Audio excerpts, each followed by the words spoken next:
बलबीर सिंह शामिल हो गए बीजेपी में। एक ही सीट से लगातार 6 बार जीते हैं चुनाव। पूर्व विधायक सुखबीर दलाल ने भी छोड़ी आप।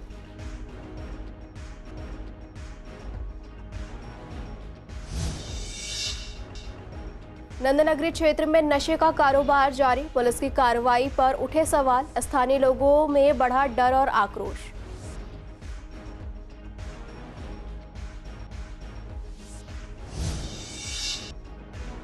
विधायक जितेंद्र महाजन ने लगाए गंभीर आरोप। कहा सरकारी गाड़ियों का पॉल्यूशन साल 2022 से नहीं हुआ चेक। 160 से ज्यादा गाड़ियों की शिकायत एनजीटी में हुई दर्ज। अस्पताल में शैक्षणिक पदों पर भर्ती के लिए नियमों का उल्लंघन करने का आरोप। SC/ST संगठनों ने राष्ट्रपति और स्वास्थ्य विभागों को भेजी शिकायत। राजीव गांधी सुपर स्पेशलिटी अस्पताल के निदेशक ने आरोप को बताया निराधार। पूर्वी दिल्ली के भोलानाथ नगर में कांग्रेस का प्रदर्शन। गृह मंत्री से की माफी और इस्तीफे की मांग। कांग्रेस कार्यकर्ताओं ने कहा बाबा साहेब अंबेडकर का अपमान नहीं करेंगे बर्दाश्त।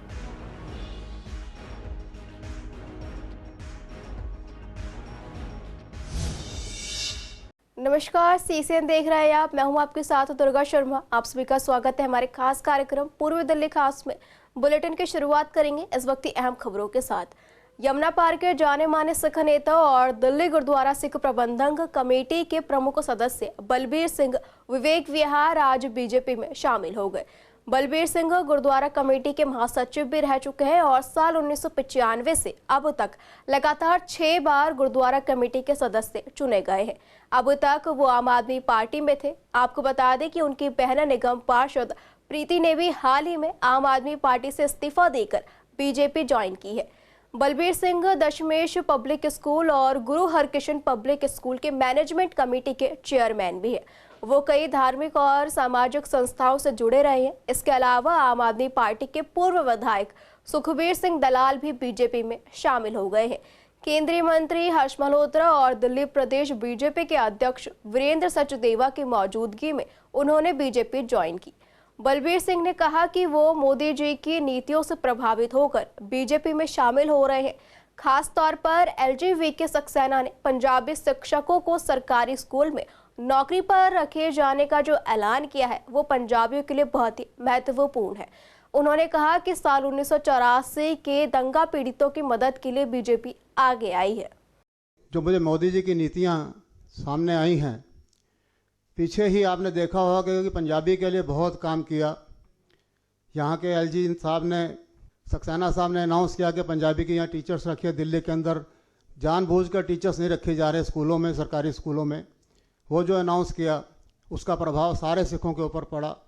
और आने वाला समय आपने देखा कि 84 से लेकर आज तक 84 के नाम पर सब वोट तो मांगते हैं, लेकिन 84 के जो उस समय के लोग प्रभावित थे उनको सिर्फ नौकरी केवल और केवल अब दी गई आकर, और बाकी लोगों को उन्होंने कहा कि हम अभी दोबारा फिर जो है ये लेटर देंगे दोबारा नौकरियां रखने के लिए। नंदनगरी क्षेत्र को नशे के दलदल कहना गलत नहीं होगा। यहाँ पार्क से लेकर गली मोहल्ले में खुलेआम स्मैक, गांजा, अवैध शराब बेची जा रही है। भले ही पुलिस ये कहती है कि नशा नहीं बिकता, लेकिन यहाँ के स्थानीय लोग हर उस जगह को जानते हैं जहाँ पर ये धंधा होता है। इसका प्रमाण उस वीडियो के जरिए सबको मिल चुका है जिसमें C ब्लॉक के एक पार्क में शनिवार को लोग लाइन लगाकर स्मैक खरीदते नजर आ रहे थे। इस क्षेत्र का ये हाल तब से है जब गृह मंत्री अमित शाह ने नशा मुक्ति अभियान को लेकर दिल्ली पुलिस को सख्त निर्देश दिए हुए हैं। स्मैक खरीदे जाने की वीडियो सामने आने के बाद मंगलवार को नंदनगरी क्षेत्र की स्थिति देखी गई थी।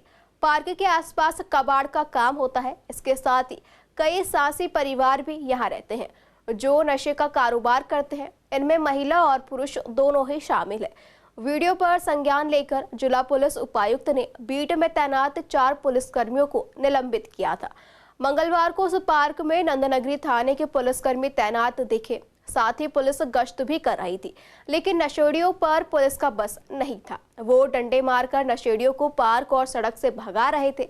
पुलिस सूत्रों ने बताया कि जिस जगह का वीडियो प्रसारित हुआ था, इसी पार्क के पास बीते महीने कृष्णा नाम का एक सांसी खुलेआम नशा बेच रहा था। नंदनगरी थाने के एक पुलिसकर्मी ने जब उसे पकड़ा तो उसने भीड़ जमा कर ली। जान बचाने के लिए पुलिसकर्मी को एक घर में छिपना पड़ा था। कुछ दिन बाद पुलिस ने कृष्णा की एनडीपीएस केस में गिरफ्तार किया। नंदनगरी में करीब 6 पार्क है। कोई भी पार्क ऐसा नहीं होगा जहां पर लोग नशा ना करते हो। नशा करने वालों में अधिकतर युवा देखने को मिल जाएंगे। इस मामले में पुलिस ने कहा है कि नशा बेचने वालों के खिलाफ कार्रवाई जारी है। इस साल 20 से ज्यादा केस दर्ज हुए हैं। स्थानीय लोगों का कहना है कि नशा कारोबारी आपराधिक प्रवृत्ति के होते हैं। पुलिस को सब कुछ पता है कि क्षेत्र में किस जगह किस तरह का नशा बिक रहा है। स्थानीय लोग इसलिए सामने नहीं आते क्योंकि पुलिसकर्मी अपनी जेब भरने के लिए नशा कारोबारियों को बता देते हैं। जान जाने के डर से लोग चुप रहते हैं। ये भी आरोप है कि बीट कांस्टेबल पर कार्रवाई होती है। नशा बिकने पर कभी थाना अध्यक्ष, एसीपी, अतिरिक्त पुलिस उपायुक्त, जिला उपायुक्त पर कार्रवाई नहीं होती। दिल्ली में लगातार बिगड़ती प्रदूषण की स्थिति को लेकर रोहतास नगर विधानसभा के विधायक जितेंद्र महाजन ने गंभीर आरोप लगाए हैं। उन्होंने दावा किया है कि सड़कों पर चल रही सैकड़ों पुरानी गाड़ियां दिल्ली में प्रदूषण बढ़ाने का मुख्य वजह है। इस मामले को लेकर उन्होंने एनजीटी और एचटीटी में शिकायत भी दर्ज कराई, जिसमें 107 से भी ज्यादा गाड़ियों का जिक्र किया गया है। जितेंद्र महाजन ने बताया कि कई सरकारी गाड़ियों का पॉल्यूशन चेक 2022 से नहीं हुआ है। उन्होंने दस्तावेजों का हवाला देते हुए नंदनगरी के डीएम, एसडीएम और अन्य सरकारी विभागों की गाड़ियों का उल्लेख भी किया, जिनका पॉल्यूशन प्रमाण पत्र अपडेट नहीं है। उनका आरोप है कि दिल्ली सरकार और दिल्ली पुलिस की गाड़ियां भी इस लिस्ट में शामिल है। महाजन ने कहा कि सरकारी गाड़ियों के पॉल्यूशन चेक न होने के कारण दिल्ली की वायु गुणवत्ता खराब श्रेणी में पहुंच चुकी है। उन्होंने प्रशासन से इस पर सख्त कार्रवाई की भी मांग की। उनका कहना है कि यदि सरकारी गाड़ियां ही नियमों का पालन नहीं करेगी तो आम जनता से कैसे उम्मीद की जा सकती है। राष्ट्रीय राजधानी दिल्ली में लगातार पॉल्यूशन की स्थिति बहुत खराब श्रेणी में पहुंच चुकी है। ऐसे में रोहतास नगर विधानसभा एमएलए ने एक पिटीशन दायर करी है एनजीटी को। जानते हैं क्या पूरा मामला है। सर, क्या पूरा मामला है, किस तरीके से जो है अपने पिटीशन फाइल करी? दिल्ली आज वर्ल्ड की सबसे प्रदूषित शहर हो गया है और हर साल दिल्ली की ये स्थिति होती है कि दिल्ली में सांस लेना भी मुश्किल होता है। और ऐसे पोल्यूशन में दिल्ली वालों का रहना दुर्भर हो रहा है और उसका एक बहुत बड़ा कारण जो है वो वाहनों के द्वारा जो पोल्यूशन फैलाया जाता है वो है। और पोल्यूशन को रोकने में दिल्ली सरकार फेल हो गई है। दिल्ली सरकार बार बार ये दावा करती है कि दिल्ली के अंदर पोल्यूशन रोकने के लिए बहुत प्रभावी कदम उठाए जा रहे हैं। लगभग 5 करोड़ रुपए का जुर्माना रोज़ दिल्ली के लोगों से वसूल कर रही है। उसका एक बहुत बड़ा कारण ये है कि दिल्ली सरकार का ये कहना है कि दिल्ली के अंदर जो वाहन चल रहे हैं उसके अंदर जो है लोगों ने पोल्यूशन नहीं कराया है, गाड़ियों की फिटनेस ठीक नहीं है। इसको लेकर दिल्ली सरकार के अधिकारी जो हैं वो जगह जगह दिल्ली की जनता से जुर्माना वसूल करती है। जिन गाड़ियों पर बैठकर दिल्ली सरकार के अधिकारी दिल्ली के लोगों से जुर्माना वसूल कर रहे हैं और प्रदूषण रोकने की बात कर रहे हैं, उन्हीं की गाड़ियों का खुद का पोल्यूशन और इंश्योरेंस नहीं है।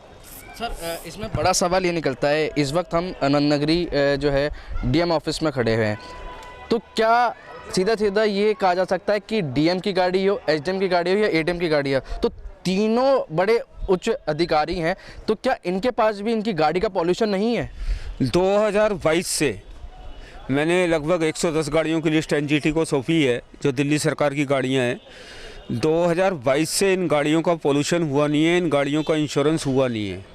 जब इनकी खुद की गाड़ियों का पोल्यूशन और इंश्योरेंस नहीं है तो इनको क्या नैतिक अधिकार है दिल्ली की जनता से जुर्माना वसूल करने का? कि देख सकते हैं कि पीछे डीएम की गाड़ी जा रही है, इस गाड़ी का भी पॉल्यूशन नहीं होगा, इस तरीके के आरोप यहाँ पर लगे जा रहे हैं, लेकिन डिपार्टमेंट इसके बारीकी से जांच भी कर रही है। एनजीटी के अंदर जो कंप्लेंट दी है उसमें गाड़ियों के नंबर दिए हैं, उनके पोल्यूशन की स्थिति दी है, उनके इंश्योरेंस की स्थिति दी है।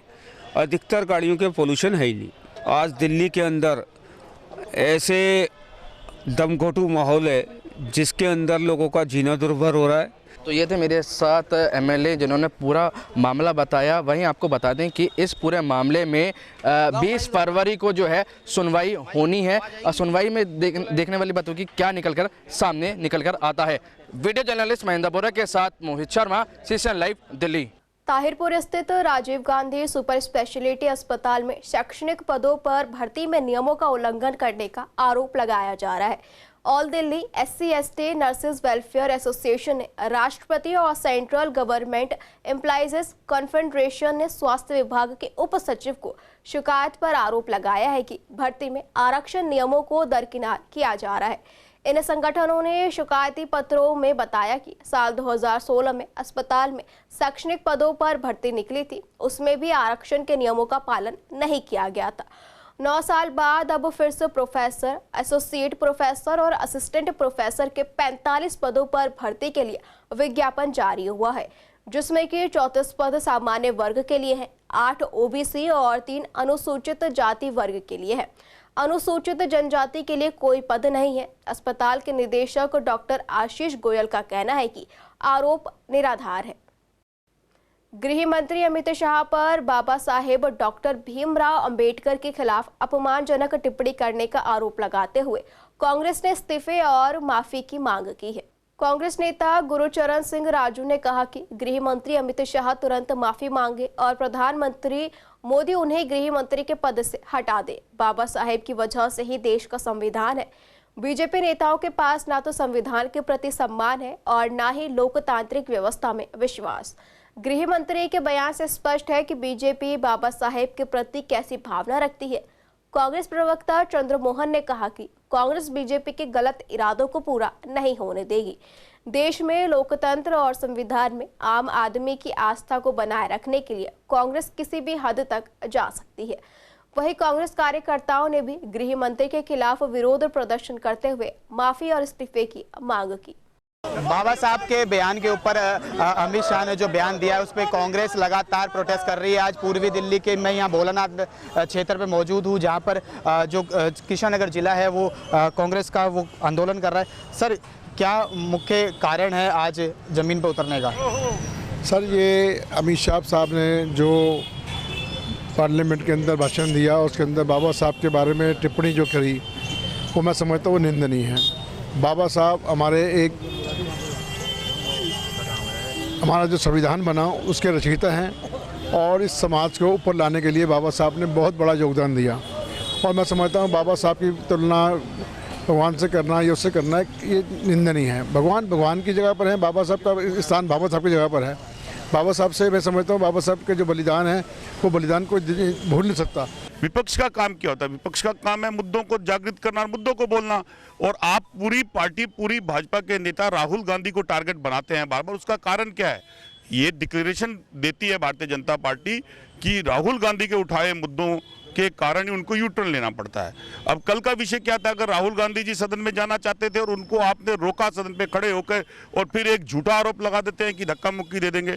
एक कॉमन सा संदेश देश के सामने गया कि नेता प्रतिपक्ष और देश के चुने हुए सांसद क्या वहाँ पर इस प्रणाली के लिए जाते हैं? उनके लिए संविधान के द्वारा उन्होंने जितना काम किया है वो बहुत सराहनीय है। और उनको जो अधिकार मिले हैं, जो संविधान, हम संसद में 33% जो रिजर्व लोग बैठे हैं वो भी उनकी बदौलत हैं। और समाज में समानता का काम बाबा साहब ने किया है। देखिए, ये पूरा हिंदुस्तान जानता है कि बाबा भीमराव अंबेडकर की जो देन, जो उन्होंने हमें संविधान दिया है, उससे जो हम नागरिकों को ताकत मिलती है, वो विश्व का एक अनोखा एक ऐसा देश है हमारा जिसका लोकतंत्र इतना मजबूत है। इस मजबूती को प्रदान करने का काम जो बाबा साहब ने किया था। कहीं ना कहीं जो कांग्रेस है वो लगातार इसको कह रही है कि बाबा साहब भीमराव अम्बेडकर पे जो टिप्पणी गृह मंत्री अमित शाह ने की है, उनको उस विषय को लेकर इस्तीफा देना चाहिए। जो कांग्रेस के नेता, विपक्ष के नेता राहुल गांधी है, उन पर जो आरोप लगाए गए हैं उनकी CBI जाँच होनी चाहिए। वीडियो चलिए अतुल भारद्वाज के साथ विवेक पठान, SCN दिल्ली। दिल्ली के सोनिया विहार में एक कैब ड्राइवर पर मंगलवार देर रात चाकू से ताबड़तोड़ वार किए गए। पुलिस जख्मी ड्राइवर संदीप को JPC अस्पताल लेकर गई, जहां से उसे GTB अस्पताल रेफर कर दिया गया। इलाज के दौरान शुक्रवार सुबह उसकी मौत हो गई। फिलहाल मृतक का शव पोस्टमार्टम कर परिजनों को सौंप दिया गया है। हत्या के मामले में पुलिस ने 2 आरोपियों को पकड़ लिया है। एक की पहचान दीपांशु उर्फ अंशु के तौर पर हुई है, दूसरा नाबालिग है। फिलहाल पुलिस अन्य आरोपी मयंक, राहुल और निखिल की तलाश कर रही है। राष्ट्रीय संयोजक आम आदमी पार्टी के अरविंद केजरीवाल ने पदयात्रा का पूर्वांचल के बहुमूल्य इलाकों में पहुंचकर जनता से संवाद करना है। सांसद संजय सिंह इस पदयात्रा की अगुवाई करेंगे। इस मुद्दे को लेकर आज हमारे संवाददाता ने जब न्यू संजय अमर कॉलोनी के पूर्वांचल निवासियों से बात की तो उन्होंने आम आदमी पार्टी और सरकार पर कई गंभीर सवाल उठाए। स्थानीय लोगों का कहना है कि छठ पर्व के दौरान यमुना की सफाई नहीं की गई, जिससे उनकी आस्था को ठेस पहुंची। उनका आरोप है कि सरकार राजनीति के जरिए पूर्वांचलियों को बांग्लादेशी कहकर अपमानित कर रही है। पूर्वांचल के लोगों ने कहा, हमारे त्योहार से खिलवाड़ करने के बाद अब हमें बांग्लादेशी कहकर जोड़ा जा रहा है। जो भी प्रतिनिधि आएंगे उनसे कड़े सवाल किए जाएंगे। चुनाव के समय ही नेता हमारी कॉलोनियों में आते हैं, शायद तभी वो हमारी परेशानियों और हालातों को देख पाएंगे। स्थानीय निवासियों का स्पष्ट कहना है कि उनके साथ हो रहे इस तरह के अपमान और आस्था के साथ खिलवाड़ को वो बर्दाश्त नहीं करेंगे और हर स्तर पर इसका विरोध करेंगे। अभी बांग्लादेशी तो उन्हें आने में पता चलेगा ना, ये तो जब यहाँ आएंगे, जब हमारे बीच में आएंगे ना पूर्वांचल वालों के में, तो उन्हें फिर पता चलेगा कि बांग्लादेशी है पूर्वांचल वाले हैं। इतने पता नहीं चलेगा। केवल राजनीति कर रहे हैं। बिल्कुल झूठी, बिल्कुल सारे जो झूठे अनुशासन जितने केजरीवाल के, एक भी सच्चा नहीं। किसी के उसके दवाई आज तक हॉस्पिटलों में दवाई गोली नहीं मिल रही कहीं भी। बताइए कौन से में मिल रही है? बांग्लादेशी किसको कह रहे हो आप? पूर्वांचल वाले को। जो पूर्वांचल वाले आपके लिए एनी टाइम, आप कोई भी पार्टी का नेता हो, वो एक वोट की हकदार है। वो ऐसा नहीं है कि आपकी बांग्लादेशी बन गया वो। आप बांग्लादेशी उसे बना रहे हो जो आपकी एनी टाइम करता क्या, उसके लिए क्या करे हो आपने? पूर्वांचल उनसे सबसे पहले, मैंने जो सवाल आपसे करा, सबसे पहले पूर्वांचल उनसे यही सवाल करेगा। आज आप यहाँ पद यात्रा करने आए हैं हमारे बीच में, हमारे लिए आपने करा क्या है आज तक? है जो हमारा सबसे बड़ा, एक पूर्वांचल के लोगों का छठ पर्व सबसे बड़ा महत्व होता है, उसको ही आपने जहाँ पूजा के लिए जाना है जिस घाट को, उसी को आप साफ नहीं कर रहे। आज हमारे बीच में क्या पूछने आए हैं आप हमसे? पूर्वांचल के लोगों ने मुंह तोड़ जवाब देके यहाँ से भगाएंगे। अगर फोन सरेराह छीन लिया जाए और कुछ दिन बाद इसे लौटाने के लिए कॉल आए तो तुरंत अलर्ट हो जाइए। बदमाश इसके जरिए आपसे पैसा ऐंठने की साजिश रच सकते हैं। ऐसा ही एक मामला विवेक विहार के ललित गोयल के साथ भी हुआ। इसी को लेकर हमारे संवाददाता ने पीड़ित ललित गोयल से बात की। उन्होंने बताया कि कश्मीरी गेट से घर लौटते वक्त शशि पार्क, शास्त्री पार्क के पास वो अपने फोन से कैब बुक कर रहे थे, तभी एक बाइक सवार ने उनका फोन छीन लिया और फिर फरार हो गया। इसके बाद पीड़ित ने ऑनलाइन शिकायत दर्ज कराई। 2 दिन बाद अननोन नंबर से कॉल आई जिसमें फोन गलती से मिलने की बात कही गई और उड़ीसा से कॉल करने की बात की। इसके बाद पीड़ित से पैसे की मांग भी की गई और डॉक्यूमेंट के साथ ओरिजिनल बिल भेजने की मांग की गई। शक होने पर पीड़ित ने साइबर क्राइम में शिकायत करने का निर्णय लिया और पुलिस ने मामला दर्ज कर अब जांच शुरू कर दी है। स्कैम का एक नया तरीका जो है, मार्केट में नया तरीका है एक तरीके से। मेरे साथ ये हुआ कि मेरा जो है 15 तारीख की नाइट के अंदर मैं ICVT के अंदर उतरा, रात के करीबन 11:30 बजे। तो शास्त्री पार्क वाला जो ये पूछता है पुल है, उसके ऊपर मैं उतरा हूँ। तो वहीं से फिर मैं कैब बुक कर रहा था। कैब बुक कर रहा था तो उसी टाइम जो है वो कैब बुक करते हुए और 2 बाइक सवार आए और उन्होंने मेरा मोबाइल छीन लिया। मोबाइल छीन के भाग गए वो लोग। फिर मैं अपना ऑटो करके घर आ गया। रात को मैंने ऑनलाइन कंप्लेंट कर दी। 2 दिन बाद में फिर मेरे पास में 17 तारीख को फिर मेरे पास कॉल आता है कि मैं सौरभ बोल रहा हूँ सर, और आप ललित जी बोल रहे हैं? जी जी जी। तो बोले सर आपका फ़ोन चोरी हुआ है? जी फ़ोन चोरी हुआ है। सर वो आपको OnePlus Chrome था? जी OnePlus Chrome था। फ़ोन तो नया ही था? जी जी जी नया फ़ोन था। तो बोले सर कि जो है ना, मैं उड़ीसा से हूँ, नवरंगपुर ज़िला से, और मैं जो है दिल्ली आया हुआ था दादाजी को लेके एम्स में दिखाने के लिए, और मेरे को फ़ोन की ज़रूरत थी। मैं वापस आ रहा था तो मैंने नई दिल्ली स्टेशन के बाहर दुकान से मैंने मोबाइल ख़रीदा ओप्पो का, और जब मैं घर आया तो फ़ोन का डब्बा खोला तो उसके अंदर ओप्पो की बजाय OnePlus का मोबाइल निकला उसमें।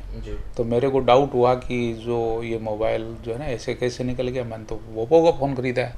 तो फिर मैंने, मेरे जो चाचा जी हैं, अंकल हैं, वो पुलिस में हैं, उनसे संपर्क किया। तो वो बोले कि भाई ये तो हो सकता है चोरी का फ़ोन हो कहीं। तो फिर हमने ऑनलाइन पोर्टल पर चेक किया, जहाँ इसके EMI नंबर वगैरह जो भी डाल गए, तो पता चला कि आपने तो ये तो इसकी रिपोर्ट दर्ज कराई हुई है चोरी की। वहीं से आपका नंबर मिला है हमारे को, पोर्टल से नंबर मिला, वहीं से आपका नाम मिला, फिर आपको हम कॉल किए हैं और सर आपको हमारे फ़ोन वापस लौटाना है, तो कैसे हो सकता है? तो मैंने ये तो बहुत अच्छी बातचीत है, अभी फ़ोन आप यदि आप लौटा रहे हैं तो बहुत सुंदर अच्छी बातचीत है, आप लौटा दीजिए। तो बोले सर आज तो अभी लेट हो गया हूँ मैं, और कल जो है मैं कोरियर ऑफिस जाऊँगा और मैं आपका वहाँ से कोरियर करवा देता हूँ। ठीक है। मैं बोले यार आप तो बहुत सजन पुरुष है आप तो। मैंने नहीं सर ये तो गलती होगी, मैंने ऐसे ले लिया ये सब। ठीक है। अब अगले दिन जो है वो फिर कोरियर ऑफिस पहुँचते हैं और मेरे को कॉल करते हैं, सर मैं कोरियर ऑफिस आ गया हूँ मैं। तो मैं बोले भी ठीक है बताइए। तो कहते हैं सर मैं आपको फ़ोन की फ़ोटो भेजी है। तो मेरे को उन्होंने एक फ़ोन की फ़ोटो भेजी जो कि मेरा ही फ़ोन था देखने में। तो कहते हैं सर कि जो है ना कि कोरियर वाले के भी नंबर दे दिया मेरे को उन्होंने। यानी कि सारी चीज़ें जो है फेक करके आपको जो है सेंड कर दिया गया। जी। फ़ोन आपका था बस? फ़ोन मेरा था, बाकी कोरियर का जो पेज था वो सब फेक था। फेक है, लगता तो फेक, देखने में फेक नहीं लगता जी। देखने में तो पूरा एकदम GST नंबर के साथ में है, पूरा फुल एड्रेस के साथ में है। इकोम एक्सप्रेस प्राइवेट लिमिटेड जो एक अच्छी कोरियर कंपनी है उसका इनवॉइस है विद GST विद इंश्योरेंस 700 रुपये उसमें इंश्योरेंस चार्जेस लगाए हैं। तो आपको इनवॉइस को देख के आप नहीं कह सकते कि फेक है। विश्वासनगर विधानसभा के न्यू संजय अमर कॉलोनी स्थित शौचालय की जर्जर हालत में कोई सुधार नहीं हुआ। यहाँ के शौचालयों की स्थिति इतनी खराब हो चुकी है कि कई गेट और खिड़कियां टूट चुके हैं और दरवाजों पर वेल्डिंग भी अब काम नहीं आ रही। स्थानीय लोगों का कहना है कि ये शौचालय अवैध गतिविधियों का अड्डा बन चुका है, जहां नशा करने वाले लोग खासकर इंजेक्शन का सेवन करते हैं। पुलिस को इस बारे में जानकारी होने के बावजूद कोई कार्रवाई नहीं की जाती। वहीं शौचालय के ओवरफ्लो होने की समस्या भी है, जिससे गंदा पानी गलियों में बहने लगता है और स्थानीय लोगों को परेशानी होती है। राउंड के दौरान पुलिस कभी कभी कुछ लोगों को पकड़ती है, लेकिन अवैध गतिविधियां जारी रहती है। केयर टेकर ने भी बताया कि रात के समय ये गतिविधियां बढ़ जाती हैं। कहते गंदा रखते हैं और कितने रहेगी, गंदा रहता है। हाँ, जब साफ होकर दरवाजा टूटल हैं। और जो ये महिलाओं के अंदर जो दरवाजे हैं वो सही है? नहीं टूटे हैं, कोई टूटे पड़े हैं, ना लैट्रिन में डिब्बा है, बिल्कुल नहीं, सीट तक ले नहीं है। और बोलिए यहाँ सुई तक ले लगता है अंदर, मतलब इंजेक्शन। हाँ, तो उस पर रोकथाम के लिए पुलिस कंप्लेंट? खूब पुलिस आते हैं, पुलिस वाले खाते हैं, चल देते हैं, बस नहीं करते कोई सुनवाई? नहीं, कोई उपाय नहीं। ये जो वेल्डिंग गेट टूटे हुए हैं वो कितने दिनों से टूटे हैं? कुछ बहुत दिन से टूटा हुआ है। ये जो दूसरी का शौचालय है आपकी कॉलोनी में, कैसी व्यवस्था है? और इसमें देख सुनने में आया कि जो अजात तत्व है वो भी भनकते हैं। देखो इस शौचालय की जो बात है, ये शौचालय आज भी ऐसी था, पहले थोड़ा सही था, बट देखा जाए 4-5 साल से शौचालय में बहुत प्रॉब्लम है। पहली प्रॉब्लम ये है कि यहाँ पर्सनल कोई बैठने वाला नहीं है। दूसरी प्रॉब्लम यहाँ अस्मै के जैसे जो इंजेक्शन वाज हुए और पेपर वगैरह ये सब जो पीते वो ज़्यादा रहते हैं। लैट्रिन उसकी वजह से आधी जाम होती है, किसी ने पिया लैट्रिन में ही डाल दिया, उसकी वजह से जाम होता है। पर डे मतलब कि सप्ताह में एक बार इस शौचालय का पानी पूरे रोड पे फैल जाता है, मतलब ओवरफ्लो होता है। ओवरफ्लो होता है बहुत ज़्यादा, आदमी को आने जाने में दिक्कत होती है, ये हमेशा प्रॉब्लम है। दूसरी बात, ये शौचालय अधिकतर तो टूटे हुए हैं, कोई आगे से कोई पीछे से, तो इन्हें भी साफ़ करने में दिक्कत होती है, तो उतनी बेटर तरह से साफ़ नहीं हो पाता। पुलिस राउंड पे तो आती है, बस कोई एक्शन नहीं होता। बस ये देखा जाता है कि भाई 2 आदमी अस्मैक पी के बाहर आ रहे हैं, अंदर घुस गए, उसको पकड़ के ले गए। बाकी अगर एक्शन की बात की जाए कि शौचालय ऐसा है वह, तो ऐसा कोई एक्शन नहीं है। पूर्वी दिल्ली के सांसद और केंद्रीय गृह राज्य मंत्री हर्ष मल्होत्रा ने निर्माण विहार पहुंचकर आम आदमी पार्टी के कृत्यों के विरुद्ध जनता को जागरूक किया। इस अवसर पर सांसद ने आम जनता से उनकी परेशानियों को भी जानने की कोशिश की। मीडिया से बात करते हुए सांसद महोदय ने कहा कि आम आदमी पार्टी के संयोजक अरविंद केजरीवाल ने जनता की भावनाओं से चलकर केवल सत्ता हासिल की है। सांसद हर्ष मल्होत्रा ने कहा कि इस बार दिल्ली की जनता पूरी तरह से ठान चुकी है कि दिल्ली की सत्ता से केजरीवाल को बेदखल करना है। दिल्ली के मुख्यमंत्री अरविंद केजरीवाल ने आज भीमराव अंबेडकर स्कॉलरशिप का घोषणा की है, जिसमें दलित समाज के बच्चों को हायर एजुकेशन के लिए फ्री में आना जाना और रहने का पढ़ाई का दिल्ली सरकार पूरा खर्चा उठाएगी। इसी को लेकर केंद्रीय राज्य मंत्री हर्ष मल्होत्रा ने कहा कि 10 साल से सीएम ने ये योजना क्यों नहीं लागू की थी, जब चुनाव आया तो ये योजना लेकर आ रहे हैं। ये सिर्फ एक जुमलेबाजी है। आपको बता दें कि पीएम नरेंद्र मोदी ने ऐसी योजना पहले ही ला चुके हैं, जिसमें दलित समाज के बच्चों को 12वीं के बाद हायर एजुकेशन को लेकर केंद्र सरकार खर्च करेगी। दिल्ली में दिल्ली विधानसभा का चुनाव फरवरी में पहले हफ्ते में होने की उम्मीद है और उसके लिए भारतीय जनता पार्टी दिल्ली की जनता के प्रत्येक वर्ग के पास जा रही है, स्वयं जा रही है। पार्टी के कार्यकर्ता जा रहे हैं ये पूछने के लिए कि आपके सपनों की दिल्ली कैसी होनी चाहिए। क्या इसमें पीने का पानी साफ मिलना चाहिए कि गंदा मिलना चाहिए? बिजली के बिल जो आधे माफ़ करने की बात की थी वो 25-25 हज़ार के बिल आ रहे हैं, उनका क्या करना चाहिए? और इसके अलावा वो कैसी दिल्ली चाहते हैं, इस बात के लिए हम दिल्ली की जनता के पास जा रहे हैं सुझाव लेने के लिए, ताकि उनके सुझावों का संकलन करने के बाद हम उसका अपना एक संकल्प पत्र बनाएंगे, जिसमें हम दिल्ली की जनता की अपेक्षा आकांक्षाओं को लिखेंगे और उनको पूरा करने की संकल्प लेंगे। हम जहां खड़े हैं, केंद्र की सरकार ने जो है आपको मेट्रो का जाल पूरी दिल्ली में दिखाई दे रहा है, ये केंद्र सरकार की देन है। यहाँ से आप 2 किलोमीटर आगे चले जाइए, अक्षरधाम से लेकर के देहरादून का एक्सप्रेसवे, ये मोदी सरकार की देन है। और 2 किलोमीटर सीधा की तरफ चले जाइए, निजामुद्दीन से लेकर सराय काले खां से मेरठ एक्सप्रेसवे आदरणीय प्रधानमंत्री नरेंद्र मोदी जी की देन है। और वहीं से रैपिड मेट्रो निजामुद्दीन से मेरठ तक चलने वाली है, उसका काम भी लगभग समाप्ति पे है, ये भी नरेंद्र मोदी जी की देन है। और कोविड में पूरे देश की, पूरी दिल्ली की जनता की चिंता आदरणीय प्रधानमंत्री मोदी जी ने की है। 80 करोड़ लोग लगभग राशन कार्ड धारक हैं पूरे देश में। दिल्ली में 80 लाख लोग हैं, उन सभी 80 लाख लोगों को मोदी जी की अन्न धन योजना के अंतर्गत राशन मुफ्त मिलता है और अगले 5 साल तक भी गरीब लोगों को, राशन कार्ड धारकों को राशन मुफ्त मिलता रहेगा।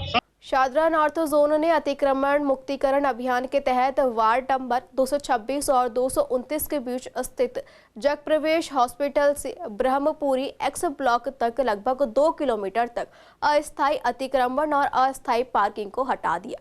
इस अभियान के दौरान 15 गाड़ियों और बाइकों को जब्त किया गया है, साथ ही लगभग 60 गाड़ियों के चालान भी काटे गए। एमसीडी जनरल ब्रांच, स्वास्थ्य विभाग, आरपी सेल, ट्रैफिक पुलिस और दिल्ली पुलिस ने मिलकर इस कार्रवाई को अंजाम दिया।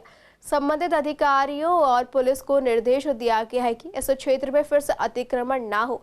शादरा उत्तरी क्षेत्र में इस प्रकार की कार्रवाई आगे भी जारी रहेगी।